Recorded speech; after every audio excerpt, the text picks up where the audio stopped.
Dave Scott, Hub Media, back with Lori from Purposefully Unplugged. Lori, I want to talk about this day that's coming up, November 13th, and I want you to explain it to me. And for the folks that don't know, I think this is a great opportunity to talk about being kind. Can you fill us in? Hmm.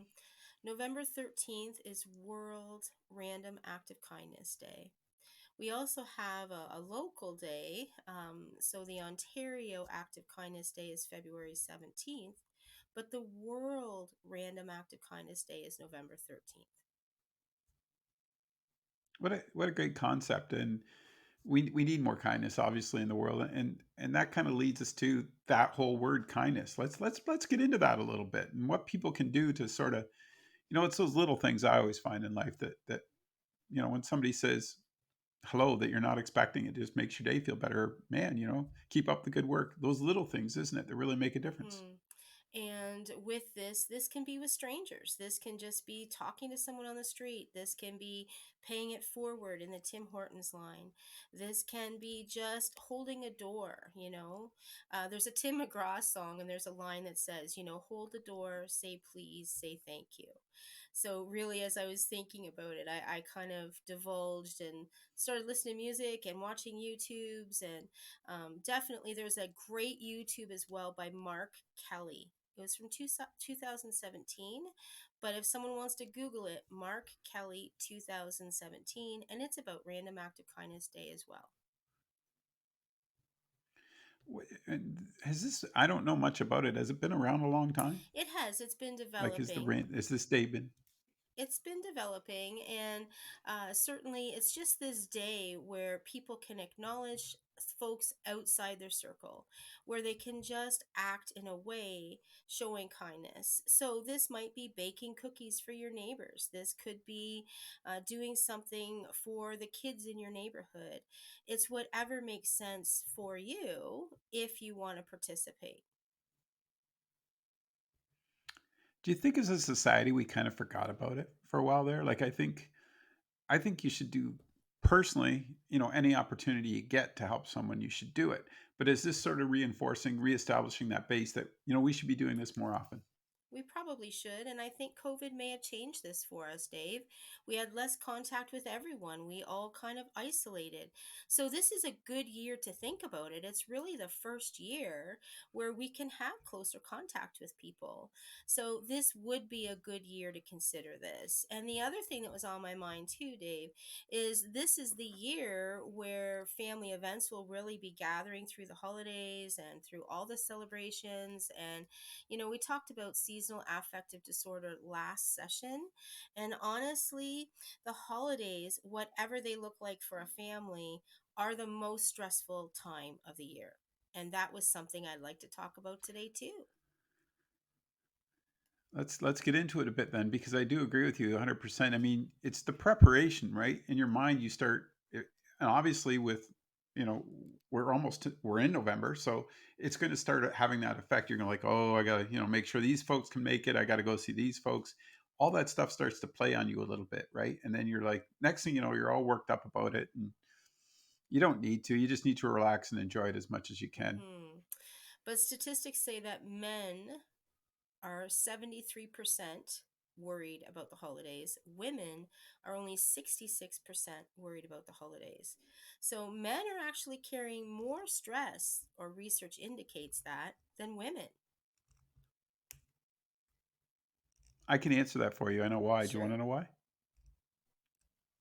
Because we're trying to figure out the football schedules on TV and the hockey schedules and meeting the in-laws and trying to fit it all in. We don't want to miss the game, but we understand our role is to, be part of the family too. That's my take on it. That's why I would be like, oh, that's game day. Maybe we should have them over this other day, honey. But that's just my take. That's just a male opinion. I'm not trying to, but yes, we do. I think overall, you're right. We do tend to stress a bit more about it for sure. I personally, I can speak from it. Yeah, and I don't know why, but it's just kind of trying to be prepared. I guess. Hmm. I don't know. Hmm. And my gut response was the financial burden of the holidays. I was thinking financially, but I totally respect the game day. I get that.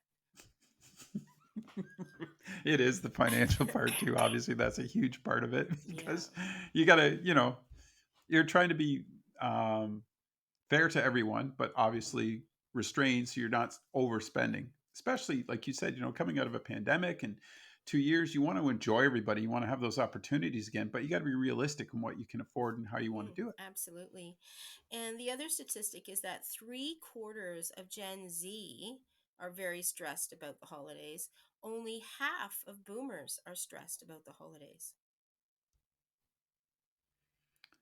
Why the Gen Z? Why are they so stressed? I, Like I what's wonder behind if that? that's partially comes just from tradition. Maybe they don't want to be part of the traditions. Maybe it doesn't hold as much of that same kind of tradition for them. And the next biggest stress that people are worried about is if gifts arrive on time. So Gen Z are often purchasing online. There's an inherent kind of risk of will those gifts arrive on time? Wow, I never even thought of that. I probably should talk to my kids about that at some point. I guess I didn't think about the stress that they would be going through as well, getting ready for the holidays.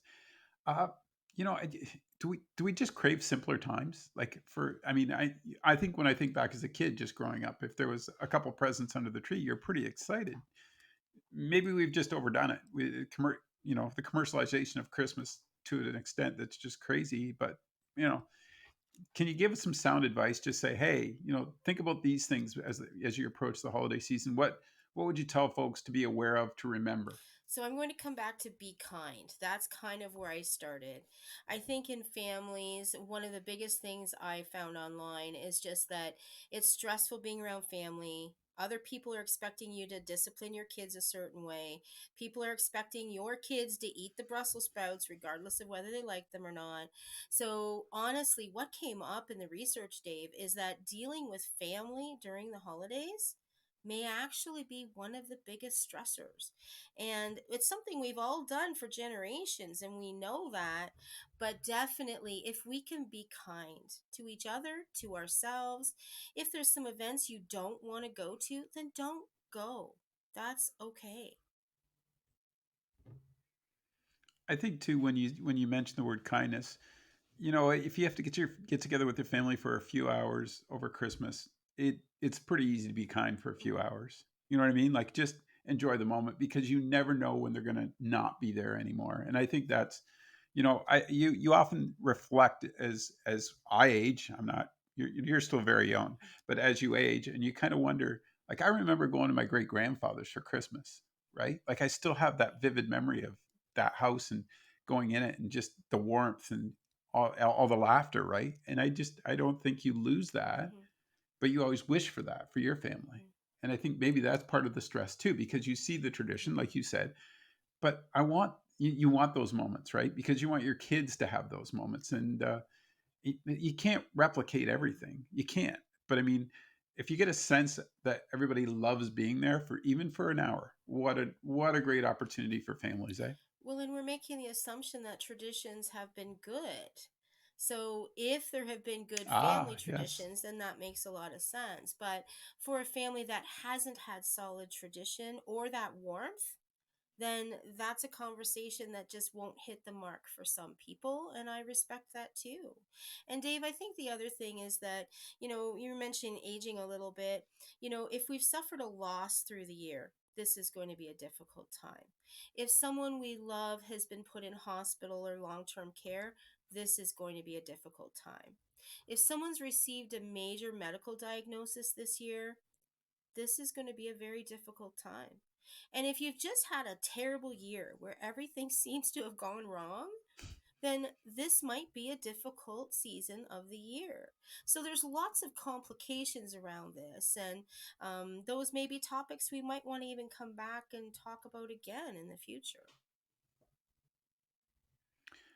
In your business, and I think you should take a moment to tell folks what you do again because it's important. But do you see a lot of clients that are dealing with this? Like we talked about seasonal last month, but with Christmas coming, do you see them ramping up? Like do you go, oh, this person, I want to talk to them about this. Is that again, say what you do and why you do it, but do you see that as well? Absolutely. And Dave, what I deliberately did was started prompting these conversations in September. What do you need to do to get through the holidays? What is meaningful for you this holiday season? Those are the way I pose questions back and really negotiate how a person can work through this. And I'm a therapist working at Purposefully Unplugged. The business is off grid. No water, no Wi Fi, no hydro, and I have a cow that is integrated in animal assisted therapy.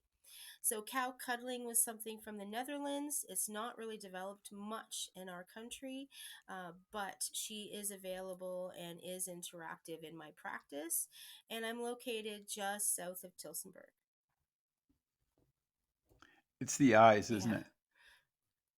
Like when you're with an animal of that stature, they seem to look right right. through you. They get to the core pretty Yeah, quick. That's my one experience with that. I was like, wow, I didn't see that coming. And I bet you some of your clients don't either, do right. they? Well, and she is a 1,400-pound animal, so she is huge. So just being around her and touching her and realizing, some clients call her a gentle giant. And that's truly what she is like when she's interacting with clients and with anyone. So it's very exciting for me to That's be pretty cool. fully operational. And people can reach me at 226-934-7425, or they can email me at Lori@purposefullyunplugged.com. Thanks, Lori. I really appreciate you taking the time today. I love talking about kindness. I think it's critical.